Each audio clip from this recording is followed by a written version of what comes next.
Result of Elections by Karl Marx, published September 11th, 1852. I propose now to consider the results of the late general election. If we resume, Whigs, Free Traders, and Peolites, under the generic name of the opposition, thus in common oppose them to the Tories, we find the statistics of the new Parliament to express evidently the great antagonism alluded to in a preceding letter, the antagonism of city and country.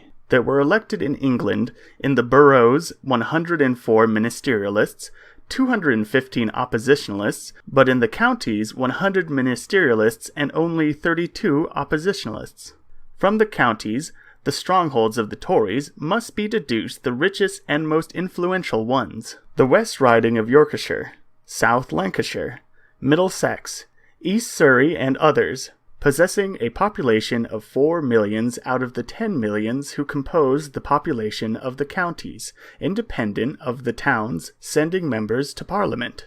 In Wales, the result of the elections in town and county are exactly opposite of each other. The boroughs here elected 10 oppositionists and 3 ministerialists. The counties, 11 ministerialists and 3 oppositionalists. Scotland shows us the contrast in its clearest form.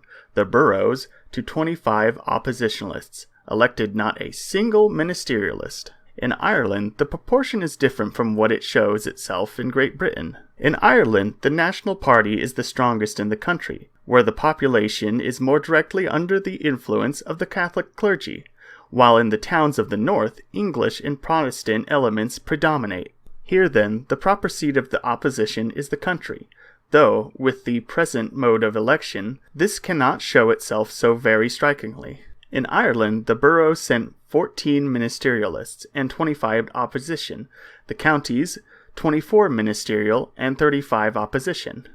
If you ask me now which party has conquered the elections, the reply is, they have each and all defeated the Tories, for they evidently are in a minority, in spite of bribery, intimidation, and government influence. The most correct statements give ministerial 290, liberals or collective opposition 337, doubtful 27. Now, even if you add these 27 doubtful to the ministerial strength, there remains a majority of 20 for the liberals. The Tories, however, had calculated upon a majority of 336 at least.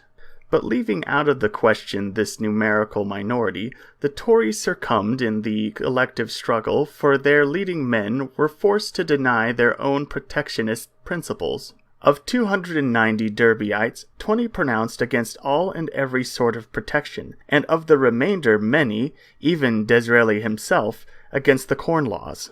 Lord Derby had assured in his parliamentary declarations that he would change the commercial policy of the country only if it supported by a large majority. So little did he anticipate that he would find himself to a minority. Though therefore the result of the election is far from corresponding to the sanguine expectations of the Tories, it is yet far more favorable to them than the opposition ever expected. No party has been defeated more severely than the Whigs, and in that very point where the inherent strength of this party lies, in its old ministers. The mass of the Whigs confounds itself on one hand with the Free Traders, on the other hand with the Peolites.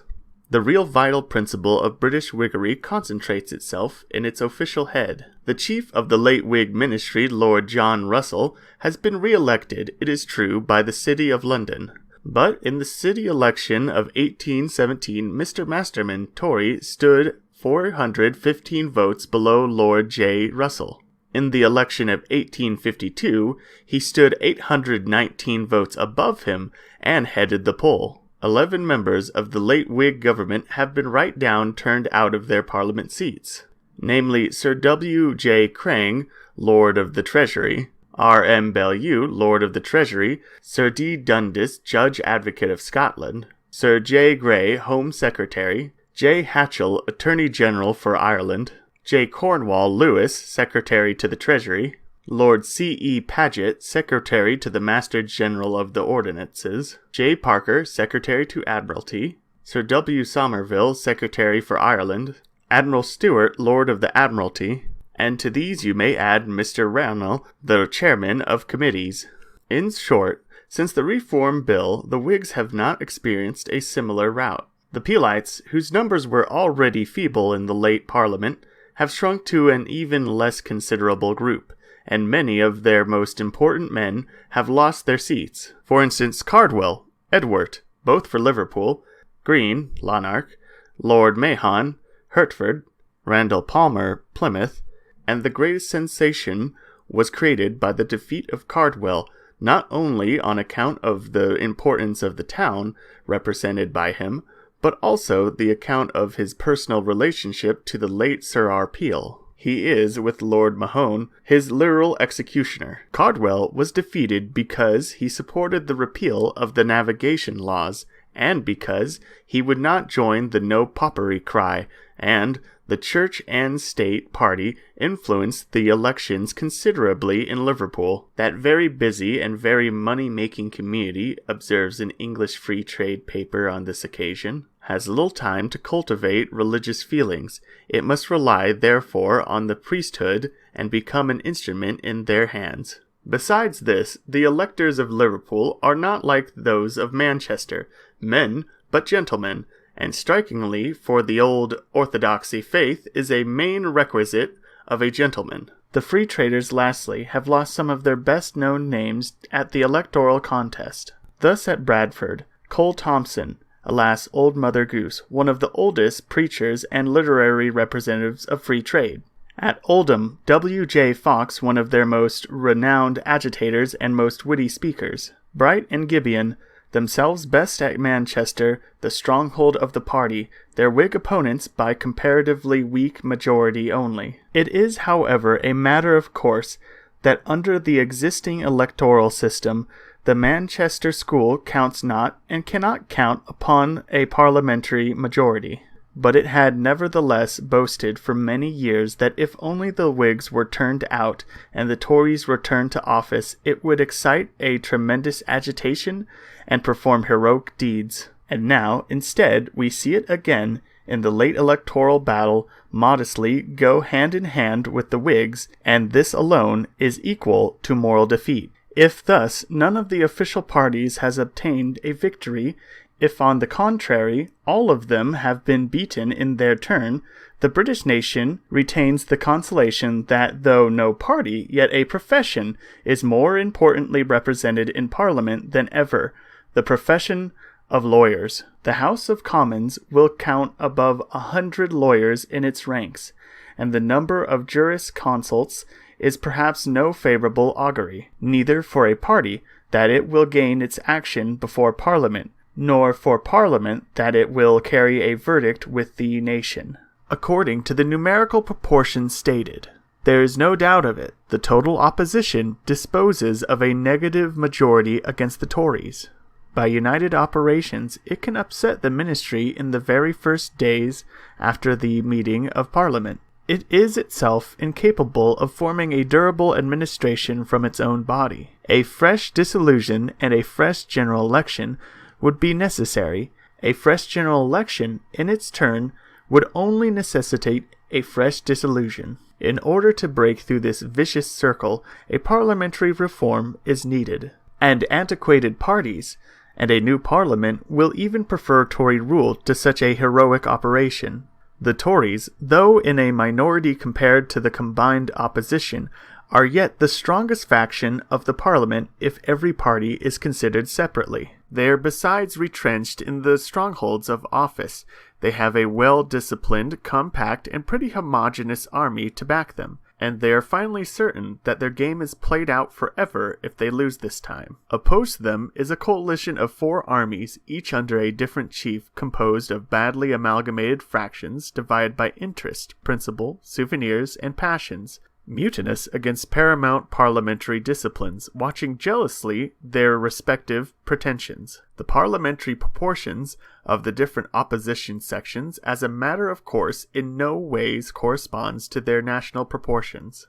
Thus it is that the Whigs in Parliament still form the most numerous mass of the opposition, the nucleus around which the other sections group themselves. And this is the more dangerous, as this party, in its imaginations always at the head of the administration, is far more eager to back out of the pretensions of its allies than to beat the common enemy. The Peolites, the second opposition section, counts 38 members, directed by Sir J. Graham as Herbert and Gladstone.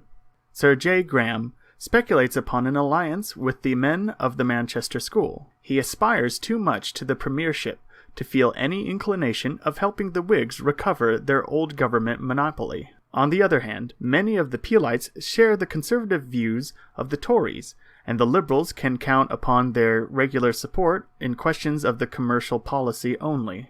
In many other topics, says a Liberal paper, it will be easy for ministers to frame their measures as to secure a great majority of them. The Free Traders, par excellence, stronger than in the last Parliament, are said to number 113 members. The struggle with the Tories will force them more onward than will be considered advisable by the cautious policy of the Whigs. The Irish Brigade finally, about 63 strong since the death of King Dan, not exactly smothered by laurels, but in a position to hold numerically the balance of power, shares nothing with the British opposition party but the hatred against Derby. In the British Parliament, it represents Ireland against England. For a somewhat lengthy campaign, no parliamentary party can with certainty count upon its support. If, in a few words, we resume the results of the preceding disquisition, that is to say that the Tories are opposed by a negative majority, but not by a party which in their stead could seize the helm of government. That their downfall necessarily would bring a parliamentary reform, that their army is compact, homogeneous, disciplined, and in possession of the government fortresses, that the opposition is a conglomerate of 4 different sections, that coalition armies always fight badly and maneuver clumsily, that even the negative majority only amounts to 20 or 30 votes, that 1/4 of the Parliament, 173 members, are new men, who will anxiously avoid anything that would endanger their dearly bought seats. We come necessarily to the result that the Tories will possess the strength, not to vanquish, but to force on things to a crisis, and to this they appear resolved. The fear of such a crisis, which would revolutionize the whole of the official superficials of England, speaks through every organ of the London daily and weekly press. The Times, the Morning Chronicles, the Daily News, the Spectre, the Examiner. They all shout out because they all of them have their fears. They would prefer reasoning the Tories out of office by hard words and thus prevent the crisis. The coalition will come over them in spite of all the hard words and of all the virtuous indignation.